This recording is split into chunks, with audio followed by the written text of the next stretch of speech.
Hi writers, readers, and gamers, I'm Christy Stratus, and welcome back to American McGee's Alice. We're going to continue where we left off last time, which is getting the last book that goes right here. But before we do that, I realized that I accidentally did not grab one of the new weapons from down here, so I hope that we can still get it. That was a mistake on my part. I got very excited about playing the rest of the game and forgot to get that extra little thing.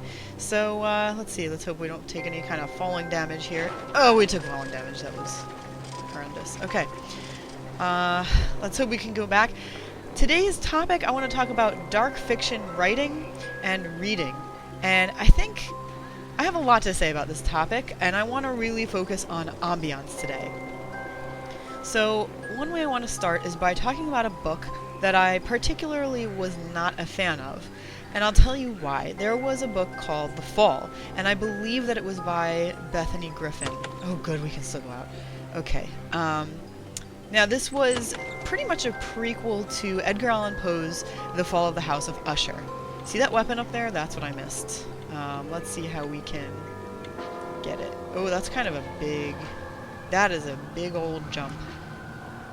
Oh, I don't know if she's gonna make that. Let's see if we can... There might be a... Oh, okay, well she just fell. She was not... Can we use this? Can we get up here? Are you... How tall are you? Oh, you're very tall.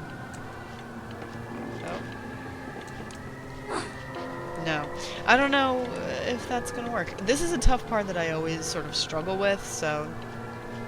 I'm always like, I don't know how to get that over there. Let's try another one. Oh, we did get it. I just didn't jump properly. Oh, hello. Here's a riddle. When is a croquet mallet like a billy club? I tell you, whenever you want it to be. Ooh, that was the supercharged one. I clicked with the left mouse, or rather right mouse button, and got that really cool. Alright, so we've got 2 attacks with this. I think this is going to come in really handy. Let's make sure we use it right away. Of course. Okay, where did we come from? We came from over here. Alright. Bethany Griffin's The Fall, I believe that's her name. The Fall of the House of Usher, sort of a prequel to that. And when I first started reading it, I thought it was fantastic. I was so excited about it. It was very, very dark. I was reading it at night. It was really creepy. She describes the house as almost a person. You know, it was definitely a character, but it was alive. You know, so I don't know if you've read this book, but that was the idea, and supposedly it sort of tries to get her and her brother together, and if you know The Fall of the House of Usher, you know why that's happening. So the ambiance was perfectly described at first, and you know that includes everything from the darkness of the house to the way it seemed to communicate with her. Here's our last book. To, you know, hiding under tables, looking at these portraits on the wall and different pictures on the wall. All of these things. Okay, we've got our little books in a row. Not our ducks in a row, but our books in a row. So we're going to take them. And it was excellent. I loved it. Oh, please don't fall. Oh, please don't. I made her fall. Oh my god, I fell so bad. That was truly terrible. That's really a shame. Okay, how far did I fall? I gotta take the elevator back up. Let's hope that doesn't happen twice. Okay, anyway, I would say maybe this was good for like a quarter of the book, and then it started getting very repetitious. And we had the same descriptions, sort of over and over again, not a whole lot new. And even one of the things that was great at first was that even the outside garden was dark and foreboding and kind of creepy and everything, so that was very well done. I don't know if you've noticed, but she's a crazy jumper. Or maybe I'm just a crazy player. Oh my god, Alice! I blame her completely at this point. Gosh. Alice, you're not my favorite jumper. You're very hard to tell what you're doing, and when you press jump, it takes a second, so, like, you have to be really careful. Anyway. I got really bored with the ambiance, which is a shame, because it was so well done. The book, in general, in my opinion, was too long. And then the ambiance was too much the same throughout the whole book, and because it was too long in general, it lost its appeal to me. I was all, like, creeped out and interested in it. Hold on. There's no lock, but it won't open. It's stuck. Treat it like a Chinese box or a stubborn lid. A tap in the right spot might do the trick. Thank you, Cheshire Cat. Oh, she's strong, isn't she? Yeah. You call that a tap? Fortunate I didn't suggest force. You might have pulverized it. That's an attractive drawing.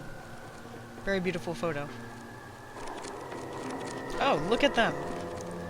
Well, let's... Oh, let me grab that, because all of my terrible falling damage. My goodness. Let's see if I can not fall now. Whee! Oh, well, good enough. Alright, where are we going? We are going... down below, actually, I think. I think we're going to go to that book. So I got really bored with the ambiance, got really bored with the book in general, and it lost its creep factor 100%. So, in other words, what I'm trying to tell you is if you're a writer, you know, don't take too long with this very special stuff that you're I mean, you know, all this... Are you serious? I have to jump down there? Oh, I'm definitely going to take some damage. Ah! Don't squish me! Okay, I didn't take any damage. Miracle of miracles. Don't take too long with this stuff. Don't repeat and repeat and repeat, because the problem with that is... Mushrooms, poppies, sugar and spice, all those things are very nice. When combined, the proper mixture makes a getting small elixir. I don't really like sweets.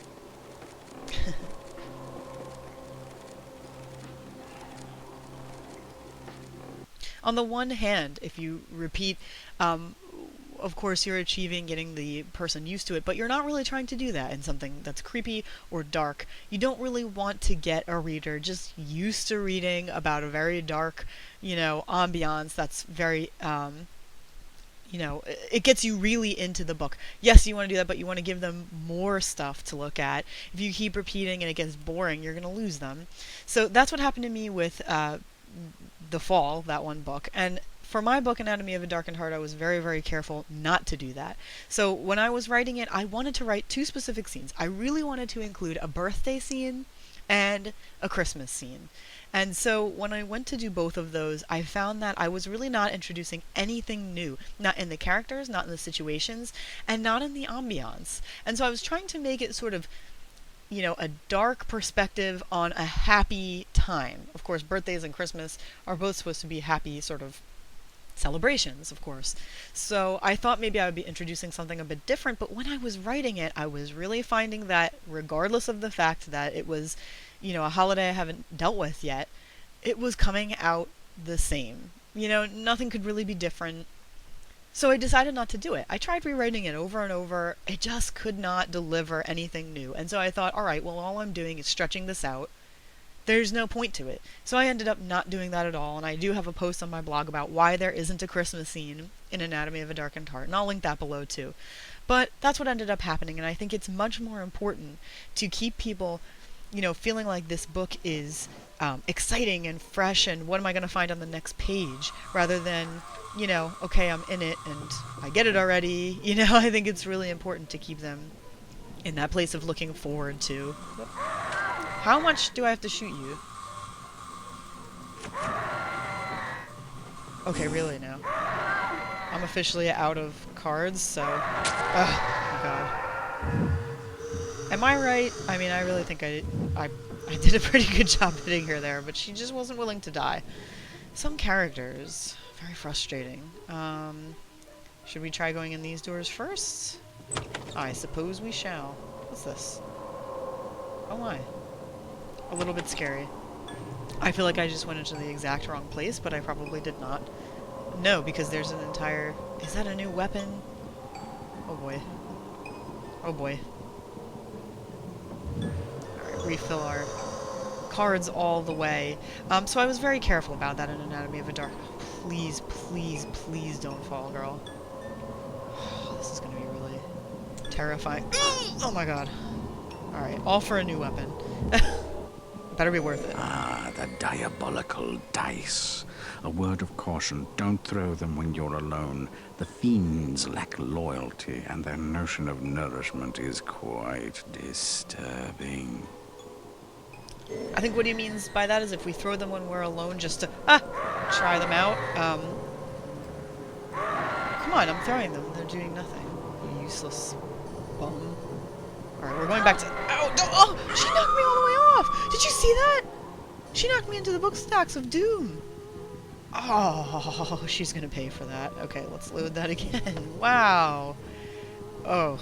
Oh boy, are you gonna pay for that. Come here. Come here. Your sister is gonna die too. You're all gonna die, and it's gonna be painful. I'm gonna get those dice. Don't think I'm not gonna get those dice. She's not gonna stop me. Die already. Oh my god. They're really just, like, invincible. I don't know what's going on. I've killed them in the past so easily. One. Move it! Ah! Don't die! Oh, thank you. My god. It's ridiculous. You're gonna die. See, if the blue isn't surrounding them, then I can't really do much.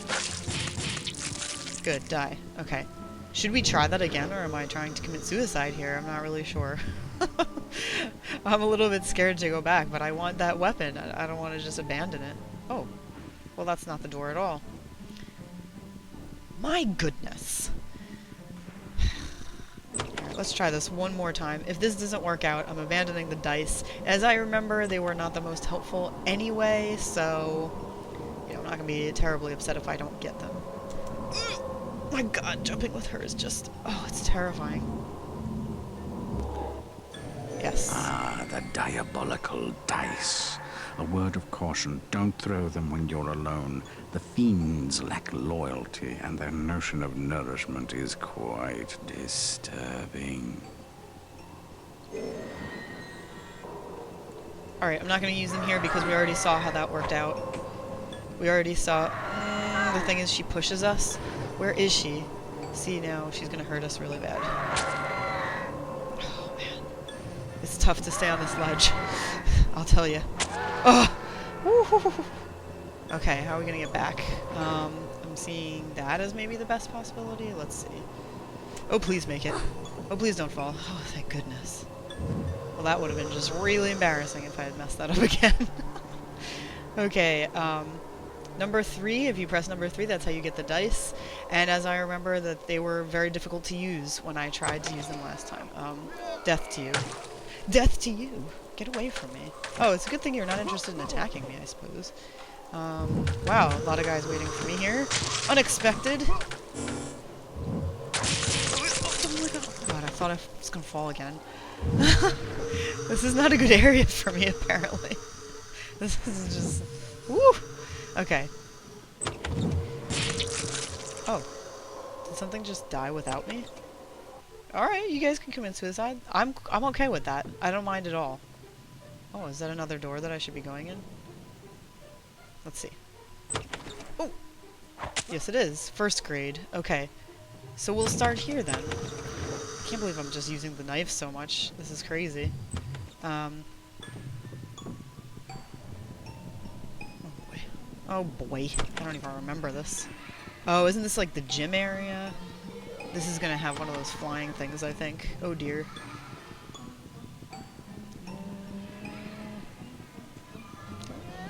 They're making me very nervous, because I don't see anything yet. Oh. Oh boy, if we've got one of those, we're in trouble. Alright, let's grab it. How fine you look when dressed in rage. Your enemies are fortunate that your condition is not permanent. And you're lucky too. Red eyes suit so few. He's too funny. So, alright, we have to use the... Let's pull this. We have to use the knife when we're in this mode. Otherwise, I have not noticed it make any kind of difference. I hope that we get some enemies while we're doing this. Oh, there's our friend again. Come here, he says. I will. I will come here. I don't see any bad guys. This rage is useless. Why am I going up here, even? What did that... Ow! Oh, I didn't get hurt. Never mind. Well, that was useless. Oh, I'm so upset. Alright, let's try running up here. Oh, dear. I missed it. So one of the things I was gonna say about this is gonna be a little bit of a... Oh my god! Oh, it's just... It's unbearable. Alright, it's unbearable. Alright, guys. I'm gonna get us up to that point for next time. That's ridiculous because I'm going to load this again. And look where I'm starting. I'm starting from the beginning again. So I will get us there for next time because this is ridiculous. I keep dying. We'll start off right where we left off. And instead, I'm just going to tell you real quick. We're going to continue on the same exact subject next time. Dark fiction ambiance. Sorry, I keep dying. Anyway, my advice to you for now is do not overwrite it. Do not keep going and going and going on the same thing, regardless of whether you're talking about, colors or weather or sounds or decor or the people themselves. Don't overdo it. Make sure that you get in there and get out of there, and that you don't end up with people getting bored and used to what you're doing, because if you do that, they might stop reading halfway through. I can't tell you how many people I've seen bail out of books because they say, all right, let's move on, and it just does not move fast enough in terms of both the story and in terms of the dark ambiance. You have to be super careful when you've got a very specialized ambiance that's contributing to the story. So next time we're going to continue on this. I'm getting it into much more depth. We're going to talk about the cover image, we're going to talk about the blurb, we're going to talk about settings, and I'm not going to be so terrible at this game. I'm not going to die so many times, or maybe I'll have to be really embarrassing and save over and over and over. So thank you so much for joining me again for this gaming episode. I can't wait to play the next one and talk in more depth about dark fiction ambiance and how you can make your book much darker by using the ambiance in your favor, including the cover and the blurb to draw people in. Like and subscribe. Thanks again for spending time with me, and I'll see you soon.